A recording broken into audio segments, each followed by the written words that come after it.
আহমাদ মুসা তিনতলায় উঠে ফাতিমা নাসুমনের নিকটবর্তী হতে ফুপিয়ে কেঁদে উঠল ফাতিমা। ধৈর্য ধর ফাতিমা, সব ঠিক হয়ে যাবে, গম্ভীর কণ্ঠে বলল আহমাদ মুসা। একটু থেমে আবার বলল, চলো, কোথা থেকে ওকে নিয়ে গেছে একটু দেখতে চাই। ফাতিমা নাসুমন রুমালে চোখ মুছে বলল, আসুন। তারা প্রবেশ করল আহমাদ হাত্তার শোবার ঘরে। ঘরের ডিভানটা দেখিয়ে বলল ফাতিমা, আব্বা এখানে শুয়েছিলেন। ওরা দরজা ভেঙে ঘরে ঢুকলে তিনি উঠে বসেন। ওই অবস্থা থেকে তাকে ক্লোরোফর্ম করে ধরে নিয়ে গেছে। কান্নায় আবার ভেঙে পড়ল ফাতিমার কণ্ঠ। আহমাদ মুসা বেড এবং চারদিকটায় ভালো করে নজর বুলাল। না বাড়তি কোনো চিহ্ন কোথাও নেই।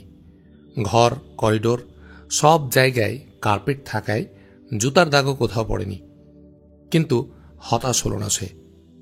চলো ফাতিমা, আমরা বসি, বসে কথা বলি। আহমাদ মুসা ফাতিমা নাসুমনকে বলল। পাশে একটা প্রশস্ত করিডোর, করিডোরে টি সার্কেল দিয়ে দাঁড়ালো তারা। পুলিশ কমিশনারও তাদের সাথে গেল। গিয়ে তারা একটা টি টেবিল ঘিরে তিনজন তিন সোফায় বসল। বসে আহমাদ মুসা পুলিশ হাই কমিশনারকে বলল, ঘটনার যেটুকু ফাতিমা নাসুমন জানেন সেটুকু তো আপনারা জেনে নিয়েছেন না? হ্যাঁ, সেটা জেনে আমরা চারদিকে খোঁজখবর নেবার নির্দেশ দিয়েছি। সহকারী পুলিশ কমিশনার নিজে এ ব্যাপারটা হাতে নিয়েছেন, বলল পুলিশ কমিশনার। এখন আমিও একটু জেনে নিতে চাই, আহমাদ মুসা বলল। মাফ করবেন, আপনার কথা আমার সহকারী কমিশনারের কাছ থেকে অনেক শুনেছি। অবশ্য আমি এখনও জানি না আপনার সাথে মিস্টার হাত্তার সম্পর্ক কি, বলল পুলিশ কমিশনার অনেকটা সংকোচের সাথে। সংকোচ ভাবটা মেকি। আসলে আহমাদ মুসার আগমন তার পছন্দ হয়নি। হাসল আহমাদ মুসা, বলল, আমেরিকায় ওনার সাথে আমার পরিচয় হয়। ওনার নানা রকম বিপদ আপদ যাচ্ছে, ওনার সাথে থাকার জন্য এমন সার্বক্ষণিক একজন লোকের প্রয়োজন পড়ে যিনি তাকে পরামর্শও দিতে পারবেন। সে সময় থেকে আমি তার সাথে থেকে যাই, তারপর এখনো আছি। আপনি তো সব সময় তার সাথে আছেন, আজ যা ঘটল এমন ঘটনার কি তিনি কোনো আশঙ্কা করেছিলেন? বলল পুলিশ কমিশনার। সব সময় তিনি নানা আশঙ্কার মধ্যেই ছিলেন, কিন্তু বাসায় হামলা হবে এমন আশঙ্কা তিনি কখনো করেননি, আহমাদ মুসা বলল। আজ যারা ভুয়া নামে টেলিফোন করে স্যারের বাড়িতে থাকা সম্পর্কে কনফার্ম হয়েছিল, তারাই তাকে কিডন্যাপ করেছে। তারা আপনার নাম নিয়ে যেহেতু টেলিফোন করেছে, বোঝা যাচ্ছে তারা আপনাকে চেনে, বলল পুলিশ কমিশনার কূটনৈতিক ডায়লগের ঢঙ্গে। আহমাদ হাত্তা সাহেবের যারা শত্রু তারা তো অবশ্যই আমাকে চিনবে, বলল আহমাদ মুসা। তা ঠিক, তা ঠিক। ঠিক আছে, আপনি ওর সাথে কথা বলুন, কিছুটা অপ্রস্তুত হওয়ার ভঙ্গিতে বলল পুলিশ কমিশনার। আহমাদ মুসা সোফায় হেলান দিল, একটু ভাবল, তারপর আবার সোজা হয়ে বসল। ফাতিমাকে লক্ষ্য করে বলল, ফাতিমা, ঘটনা যা দেখেছ বলো। টেলিফোনে যখন আপনি আমাদের এখানে এক্ষুনি আসছেন বললেন এবং সাবধান থাকতে বললেন, তখনই অজানা আশঙ্কায় আমার বুক কেঁপে ওঠে। আপনার টেলিফোন রাখার ৩-৪ মিনিটের মধ্যে আমাদের গেটে দুটি গাড়ি দাঁড়াবার শব্দ পেলাম।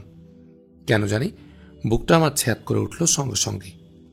আপনি তো অতদূর থেকে এ সময় আসার প্রশ্নই ওঠে না, তাহলে কে এলো? আমি বেরিয়ে গিয়ে বেলকনি থেকে উকি দিলাম গেটে। দেখলাম একটা সাদা কার ও একটা সাদা মাইক্রো গেটে এসে দাঁড়িয়েছে। তা থেকে নামছে আমাদের সেনাবাহিনীর কালো ইউনিফর্ম পরা কমান্ডোরা। সেটি ফাতিমাকে বাধা দিয়ে বলল, তুমি কি বললে? একটা সাদা কার ও একটা সাদা মাইক্রো? তুমি এটা ঠিক দেখেছ তো? হ্যাঁ, ঠিক দেখেছি।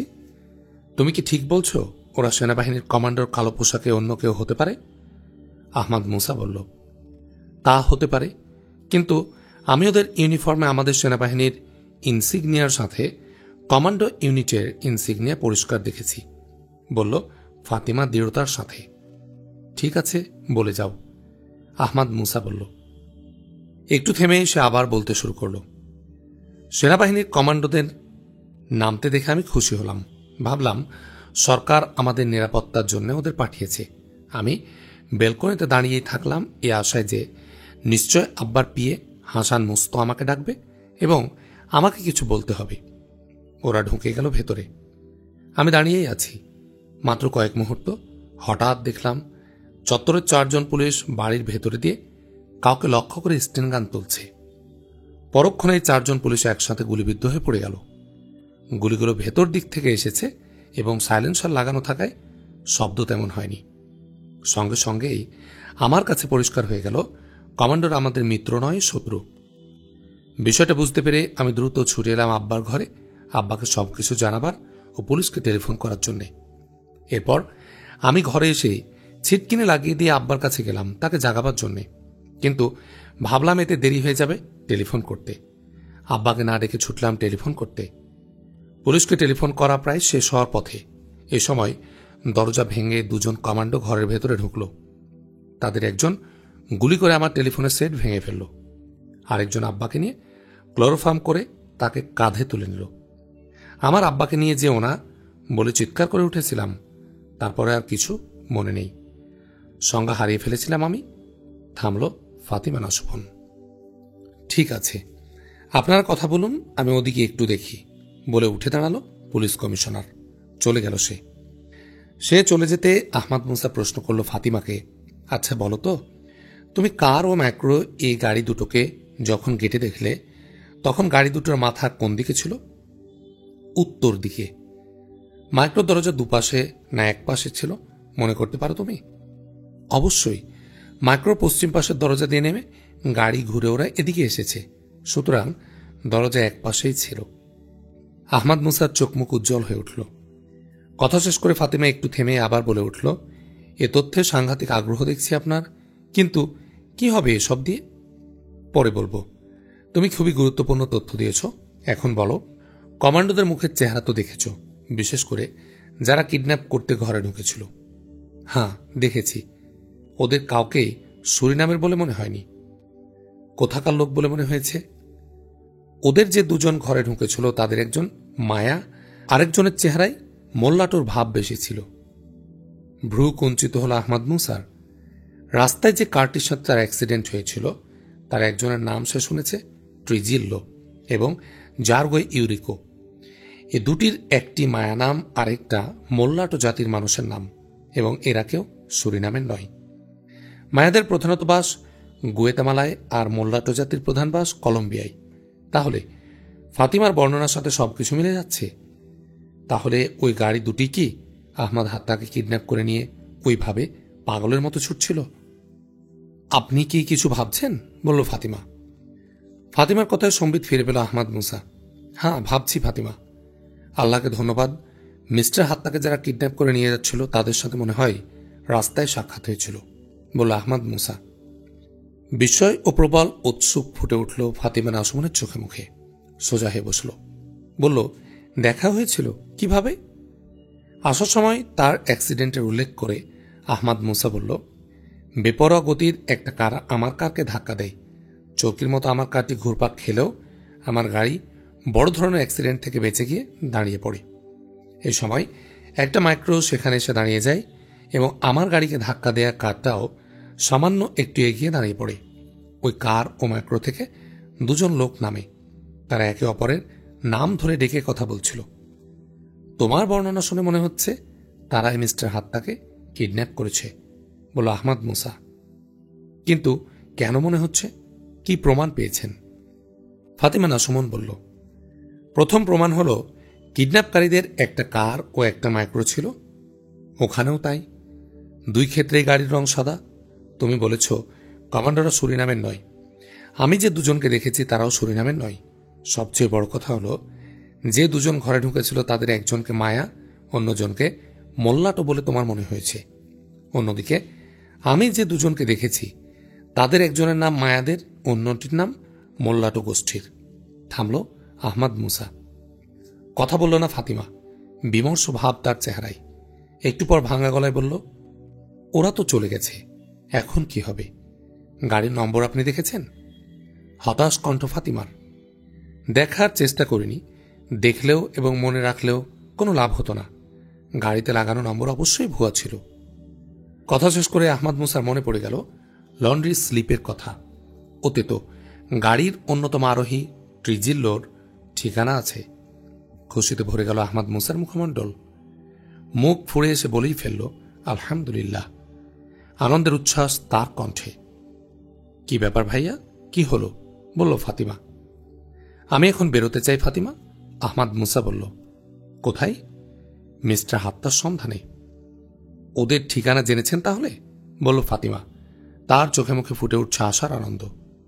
মনে হচ্ছে, বলে আহমাদ মুসা লন্ড্রি স্লিপের কথা তাকে জানিয়ে বলল, আল্লাহ তার বান্দাদের প্রয়োজনে এভাবে সাহায্য করে থাকেন।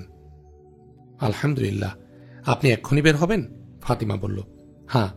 পুলিশকে বলবেন না? পুলিশ কমিশনারকে বলবো না।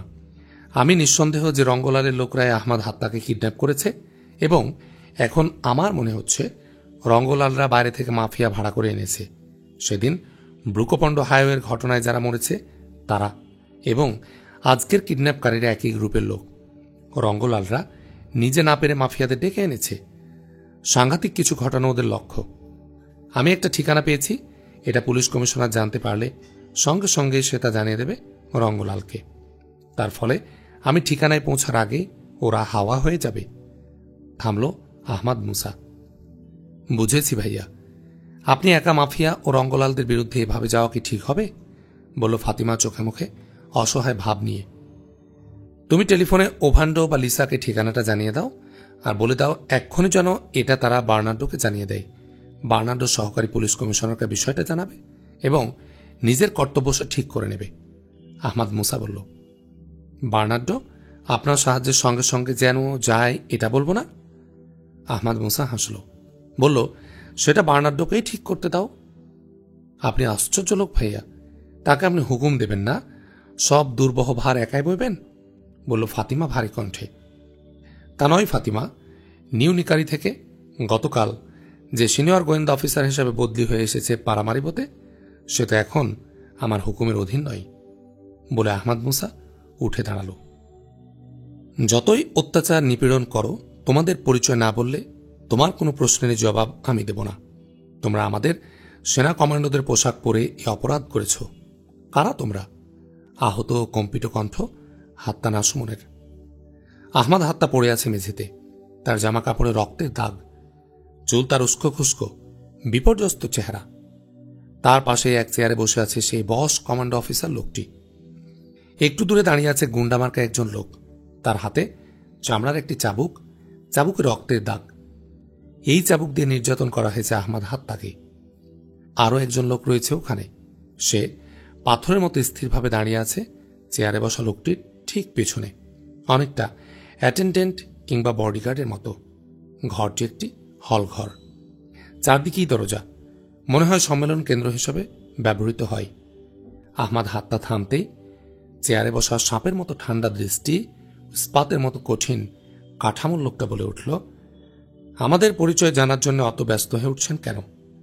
পরিচয় জানলেও পৃথিবীর কাউকে তা বলার সুযোগ পাবেন না। বাড়িতে আমরা আপনাকে হত্যা করে আসতাম, কিন্তু হত্যা করিনি একটা কারণে। সেটা হলো আমরা আপনার বডিগার্ড কাম ড্রাইভারকে হাতে পেতে চাই এবং জানতে চাই তার পরিচয়, যা আপনাকে আগে বলেছি। এতক্ষণ আপনি বেঁচেও আছেন এই কারণেই। আমাদের কাছে আপনার কোনো মূল্য নেই। এখন আপনার বডিগার্ড ড্রাইভার আমাদের কাছে মূল্যবান। সে আমাদের দুজন লোককে হত্যা করেছে, তার প্রতিশোধ আমরা তার উপর নেব। তাহলে তোমরা আমাকে খুন করতে চাও কেন? বলল আহমাদ হাত্তা। আমরা চাই না, অন্যেরা এটা চাই। সেই অন্যদের আমরা সাহায্য করছি, বলল চেয়ারে বসা লোকটা। অর্থের বিনিময়ে? অবশ্যই। তাহলে তোমরা ভাড়াটে মাফিয়া? শুধু টাকার জন্য তোমরা এত নিচে নেমেছ? বলল আহমাদ হাত্তা। শুধু টাকার অভাব যখন মানুষকে নিচে নামায়, তখন টাকা উপার্জনের জন্য মানুষ নিচে নামবে না কেন? শুধুই টাকার অভাব সত্যিকার মানুষকে নিচে নামাতে পারে না, আহমাদ হাত্তা বলল। হাসল লোকটা, ঠান্ডা হাসি। বলল, দু একজনকে পাবেন যারা কোনো না কোনোভাবে সুবিধাভোগী ভাগ্যবান। বাকি 90% অভাগ্যবানরা টাকার অভাবে সব হারায়। সব পাবার জন্যে এদের কাছে টাকায় সবচেয়ে বড়, অন্য সব কাজই টাকার চেয়ে ছোট। সাপের মতো ঠান্ডা দৃষ্টি এবং ইস্পাতের মতো কাঠামোর লোকটার মুখ থেকে বেরিয়ে আসে এই কথাগুলোকে অনেকটা বিলাপের মতো মনে হল। আহমাদ হাত্তা কিছুটা অবাক হয়ে তাকালো লোকটার দিকে।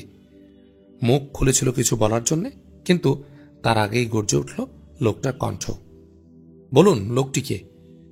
তোমার পরিচয় এখনো বলনি, তুমি তো দেখছি দলনেতা, বলল আহমাদ মুসা। আমার পরিচয় তো আপনি বলেছেন, আমি মাফিয়া, টাকার বিনিময়ে সব কাজ করি, বলল লোকটি। এটা কোনো পরিচয় নয়, কাজের পরিচয় বলো। তোমাদের দলের নাম কি? তোমার নাম কি? রঙ্গল আলী তোমাদের নিয়োগ করেছে কিনা, বলল আহমাদ হাত্তা। হাসলো চেয়ারে বসা লোকটা, করুণার হাসি। বলল, তাহলে বাঁচার আশা এখনো করেন? এসব জেনে রঙ্গলালের বিরুদ্ধে কাজে লাগাবেন? এ সুখ স্বপ্ন এখনো দেখছেন? অথচ মৃত্যু আপনার জন্য অবধারিত। এখন বলুন, আপনার গার্ড কাম ড্রাইভার লোকটি কে? তার নাম কি? বারবার একই প্রশ্ন কেন? এই প্রশ্নের উত্তর আমি দেব না। এই প্রশ্নের উত্তর না দেয়া পর্যন্তই তো আমি বেঁচে আছি। মরবার জন্য এই প্রশ্নের উত্তর আমি দেব না, বলল আহমাদ হাত্তা। অনেক সময় মৃত্যুর চেয়ে জীবন বেশি ভীতিকর হতে পারে। এখন মৃত্যুর ভয়ে যা বলছেন না, জীবনের ভয়ে তা বলবেন, বলল চেয়ারে বসা নেতা লোকটি। জীবনের কোনো ভয় মৃত্যুর ভয়ের চেয়ে বড় হতে পারে না, আহমাদ হাত্তা বলল। চেয়ারে বসা লোকটির চোখ দুটি আরো ঠান্ডা, মুখ তার আরো শক্ত হয়ে উঠল। বলে উঠল ঠান্ডা গলায়, বলবেন না তাহলে? বলবো না। কিন্তু কি করবে তার পরিচয় দিয়ে? আমার মতো তাকেও তোমরা মারতে চাও। মারার জন্য ঠিকানা দরকার, তার পরিচয় দরকার হয় না? আমাদের লোক হত্যার প্রতিশোধ হিসেবে তাকে মারা প্রয়োজন, কিন্তু এর চেয়ে বেশি প্রয়োজন তার পরিচয় জানা। আমাদের কিনিক কোবরার কোনো সদস্যকে এ পর্যন্ত দুনিয়ার কেউ কোথাও হত্যা করতে পারেনি।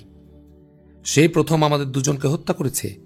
শুনেছি সুরিনামে আরো কিছু অসাধ্য সাধন সে করেছে। সব মিলিয়ে সে আমাদের কাছে অজানা এক বিস্ময়। সেজন্য তার পরিচয় আমাদের জানতেই হবে, বলল লোকটি। ঠিক আছে, তার পরিচয় তাহলে উদ্ধার করো, আহমাদ হাত্তা বলল। হ্যাঁ, সে চেষ্টায় আমি এবার করব, আরো অস্পষ্ট ঠান্ডা গলায় সে বলল। তার সাপের মতো ঠান্ডা চোখ দুটি আরো ছোট হয়ে এলো। বলে লোকটি চাবুকধারীর দিকে তাকালো, বলল, একে নাচের আসনে নিয়ে বসাও। চাবুকধারী এগিয়ে এলো আহমাদ হাত্তার দিকে। আহমাদ হাত্তাকে সে দু হাতে পাঁজাকলা করে তুলে নিল এবং অল্প দূরে ঘরের দেয়ালের সাথে সেঁটে রাখা একটা উঁচু চেয়ারে নিয়ে বসিয়ে দিল। চেয়ারটা বিশেষ ধরনের, উঁচু ও মজবুত লোহার তৈরি। চেয়ারের চারটি পায়া বিশেষ কনক্রিট বেদির সাথে আটকানো। চেয়ারের আসন ও পেছনটা সলিড কাঠের। আহমাদ হাত্তা চেয়ারে বসতে বসতে চেয়ারে বসা সেই লোকটিকে উদ্দেশ্য করে বলল, তোমার দলের নাম খুবই সুন্দর, ভয়ঙ্কর। তোমার নাম কি? চেয়ারে বসা নেতা লোকটির ঠান্ডা চোখ দুটি নিস্তব্ধ হল এবং আহমাদ মুসার প্রতি নিবদ্ধ হল। তার ঠান্ডা চোখে হালকা একটা ঔজ্জ্বল্য। বলল, ভয়ঙ্কর শব্দের আগে সুন্দর শব্দ আপনাদের মতো গণতন্ত্রীরা, আইনের ধ্বজাধারীরা বসাতে পারেন না। এটা কিনিক কোবরার একক অধিকার। সব নিষ্ঠুরতা তার কাছে শিল্প, সব ভয়ঙ্করতা তার কাছে আনন্দের। ধ্বনিগত সৌন্দর্যের কথা বলেছি। কোবরার অঙ্গ কাঠামো একটা শিল্প হলেও তার ছোবলে আছে মৃত্যু, তা আমি জানি। তবুও জিজ্ঞেস করেছিলাম এজন্য যে তোমার নামটাও ওই রকম কিনা। শুনবেন না? এক্ষুনি দেখবেন, বলে উঠল সে নেতা লোকটি। ততক্ষণে আহমাদ হাত্তাকে চেয়ারের সাথে বাঁধা শুরু হয়ে গেছে। চেয়ারের দুই হাতলের সাথে তার দুই হাত বাঁধা হলো, তার দেহকেও বাঁধা হলো চেয়ারের সাথে। চেয়ারের পাদানিতে আটকে দেয়া হয়েছে তার দু পাকে। আহমাদ হাত্তা তার দেহের বাঁধনের দিকে নিরাসক্ত দৃষ্টিতে তাকিয়ে বলল, মেরে ফেলার চেয়ে বড় তোমরা আর কি করতে পারো? দুটি তামার ক্লিপ পরানো হলো আহমাদ হাত্তার পায়ের দু বুড়ো আঙ্গুলে রিংয়ের মতো করে। তামার দুই ক্লিপের সাথে বিদ্যুতের তার বাঁধা। তা এক্ষুনি দেখবেন মিস্টার হাত্তা, বলল লোকটি। বাধা শেষ করে চাবুকধারী লোকটি একটু দূরে গিয়ে দাঁড়ালো। তার হাতে একটা ক্ষুদ্র সুইচ বোর্ড। সে সুইচ বোর্ড থেকে একটা তার গিয়ে আহমাদ হাত্তার দুই বুড়ো আঙ্গুলে যুক্ত হয়েছে। তারের আরেকটা প্রান্ত দেয়ালের সুইচ বোর্ডে। স্যার, বুঝতে পেরেছেন কি ঘটতে যাচ্ছে? দেখুন, ওই লোকটির হাতে সুইচ আছে। সুইচ চাপ দিলে বিদ্যুৎ প্রবাহ গিয়ে ছোবল হানবে আপনার দেহের প্রতিটি অনুপরমাণুতে, বলল নেতা লোকটি খুবই নিরাসক্ত ভঙ্গিতে ঠান্ডা গলায়। মুহূর্তের জন্য চোখ বুঝেছিল আহমাদ হাত্তা। ধীরে ধীরে চোখ খুলল সে। তার চোখে মুখে একটা চাঞ্চল্য। বলল, তুমিই বলেছ আরো আগে আমার মরে যাবার কথা ছিল, সুতরাং মৃত মানুষকে ভয় দেখিয়ে লাভ কি? ঠিক আছে, বলে নেতা লোকটি তাকালো সুইচ হাতে দাঁড়ানো লোকটার দিকে। লোকটা মুহূর্তে অ্যাটেনশন হয়ে দাঁড়ালো। তার ডান হাতটা উঠে এলো আরেকটু সামনে। বুড়ো আঙ্গুল তার চেপে ধরল সুইচ বোর্ডের লাল বোতাম। বোতামটির সামনে একটা মনিটরিং মিটার উইন্ডো। লাল বোতাম চাপ দেবার সাথে সাথে একটা লাল ইন্ডিকেটর ডানে ছুটে চলল। অন্যদিকে লোকটি লাল বোতাম চাপ দেবার সাথে সাথেই আহমাদ হাত্তার দেহ লাফ দিয়ে ওঠার মতো ভয়ানকভাবে কেঁপে উঠল। সেই সাথে বুক ফাটা চিৎকার বেরিয়ে এলো আহমাদ হাত্তার মুখ থেকে। চোখ দুটি বড় বড় হয়ে চক্ষু কোটর থেকে বেরিয়ে আসতে চাইল। অসহ্য যন্ত্রণা তাড়িত দেহের প্রবল ঝাঁকুনিতে হাত ও দেহের বাঁধনগুলো আরো কামড়ে ধরল দেহকে। সুইচ ধরা লোকটির নজর ছিল সুইচ ইন্ডিকেটরের দিকে। চলমান বৈদ্যুতিক কাঁটাটা লাল ডট লাইন স্পর্শ করার সঙ্গে সঙ্গে সুইচ অফ করে দিল লোকটি। লাল ডট লাইনটা ডেঞ্জার পয়েন্ট। এ পয়েন্ট অতিক্রম করলে মানুষ মৃত্যুর দিকে অগ্রসর হয়। আহমাদ হাত্তার দেহ থেকে বিদ্যুৎ বিচ্ছিন্ন হতেই চিৎকার থেমে গেল। চোখ বুঝল সে। দেহটা নেতিয়ে পড়ল চেয়ারের উপর। স্যার, কেমন লাগলো? আমাদের কথায় কি রাজি আছেন? বলবেন কি লোকটার পরিচয়? আহমাদ হাত্তা কোনো কথা বলল না, চোখ খুললও না। নেতা লোকটার ঠান্ডা চোখ উঠল বিদ্যুতের সুইচ ধরা লোকটির দিকে। সঙ্গে সঙ্গে লোকটি তার চোখ ফিরিয়ে নিল হাতের সুইচ বোর্ডটার দিকে। তার বুড়ো আঙ্গুল আবার চেপে বসল লাল বোতামটার উপর। কান ফাটা শব্দে আবার কোঁকিয়ে উঠল আহমাদ হাত্তা। বিস্ফোরিত চোখ দুটির গোলাকার অক্ষিগোলক তার যেন ছিটকে বেরিয়ে পড়বে। চিৎকাররত আহমাদ হাত্তার মুখের ভাঁজে ভাঁজে অসহনীয় যন্ত্রণার ছাপ। এর আগের মতোই একসময় আহমাদ হাত্তার দেহ থেকে বিদ্যুৎ সংযোগ বিচ্ছিন্ন হল। সঙ্গে সঙ্গে চিৎকার থেমে গেল আহমাদ হাত্তার এবং তার সাথে সাথে মাথাটা তার নেতিয়ে পড়ল চেয়ারের উপর। চোখ দুটিও তার বুঝে গেছে। কম্পিত শ্বাস প্রশ্বাসে তার অসীম ক্লান্তি। হাসল চেয়ারে বসা লোকটি সেদিকে তাকিয়ে, বলল ঠান্ডা কণ্ঠে, মাত্র 2 ছোবলে এতটা ভেঙে পড়েছেন মিস্টার হাত্তা? বিদ্যুতের এই ছোবল চলতে থাকবে যতক্ষণ আপনি না বলবেন লোকটির পরিচয়। বলুন, কি ভাবছেন? আহমাদ হাত্তার মধ্যে লোকটার কথার কোনো প্রতিক্রিয়া হল না। তার দেহটা চেয়ারের উপর যেমন নেতিয়ে পড়েছিল তেমনই পড়ে থাকল। মাথাটা সামান্য নড়ল না, চোখ দুটিও তার খুলল না। কয়েক মুহূর্তে জবাবের জন্য অপেক্ষা করে প্রথমবারের মতো অসহিষ্ণু কণ্ঠে গর্জন করে উঠল, মিস্টার হাত্তা, কথা আপনাকে বলতেই হবে। মরে বাঁচবেন সে পথ আপনার নেই। মরতে চাইলেও আমাদের প্রশ্নের উত্তর আপনাকে দিয়েই মরতে হবে। থামল লোকটি। পলপল করে আবার বয়ে চলল সময়। আহমাদ হাত্তার মধ্যে কোনোই ভাবান্তর নেই, যেন কোনো কিছুই তিনি শুনতে পাননি। লোকটি বলে উঠল, ঠিক আছে, কথা না বললে চিৎকারই আমরা। তাহলে শুনি। নির্দেশ দিচ্ছি আবার ছবল মারার জন্যে। লোকটি থামতেই চোখ খুলল আহমাদ হাত্তা, কিন্তু মাথাটি তার খাড়া হল না। বলল ধীরে ধীরে, শোনো, ইসলামের নবীকে জীবন্ত করাত দিয়ে চেরা হয়েছে। তোমার দেয়া যন্ত্রণা তার চেয়ে বড় নয়, কিন্তু তাদের তুলনায় আমি দুর্বল ব্যক্তি, সহ্য করতে পারছি না এই যন্ত্রণা। কিন্তু যন্ত্রণা যদি তুমি দাও, সহ্য করা ছাড়া আমার কোনো উপায় নেই। তার পরিচয় গোপন রাখার যে কথা দিয়েছি, সে কথা ভাঙ্গার চাইতে আমার নিঃশেষ হয়ে যাওয়া অনেক সহজ। সুতরাং অযথা কথা বাড়াচ্ছ কেন? জ্বলে উঠল লোকটির চোখ। তাকালো সে সুইচ বোর্ডধারের দিকে। বলল, শুরু করো ছবল এবং অব্যাহতভাবে চালিয়ে যাও। তুমি মাঝে মাঝে থামবে, কিন্তু তাকে স্বাভাবিক নিঃশ্বাস ফেলার সুযোগ দেবে না। তার দেহের নাচন আর চিৎকার যেন স্থির হবার সুযোগ না পায়। বলে লোকটা চেয়ার থেকে উঠে ধীর পদক্ষেপে ঘর থেকে বের হয়ে গেল। নড়ে চড়ে দাঁড়ালো সুইচধারী লোকটি। সুইচ বোর্ডটি এবার সে বাঁ হাতে নিল। ডান হাতে 4 আঙ্গুল নিল বাঁ হাতের নিচে এবং ডান হাতের বুড়ো আঙ্গুল ন্যস্ত করল লাল সুইচটির উপর। 2 হাতে সে সুইচ বোর্ডটি চোখের আরো কাছে তুলে নিল। ডান হাতের বুড়ো আঙ্গুল তার চেপে বসল লাল সুইচটার উপর। প্রবল ঝাঁকুনি খেল আহমাদ হাত্তার দেহ। মুখ ফেটে তার বেরিয়ে এলো আবার সেই আর্তচিৎকার। অসহ্য যন্ত্রণায় অসহায় বুক ফাটা চিৎকার। বাড়ির নেমপ্লেটের উপর নজর পড়তেই খুশি হয়ে উঠল আহমাদ মুসার মন। কাঠের প্লেটের সাদা অক্ষরে লেখা 131 ক্যানাল স্ট্রিট। এই ঠিকানায় লেখা আছে লন্ড্রির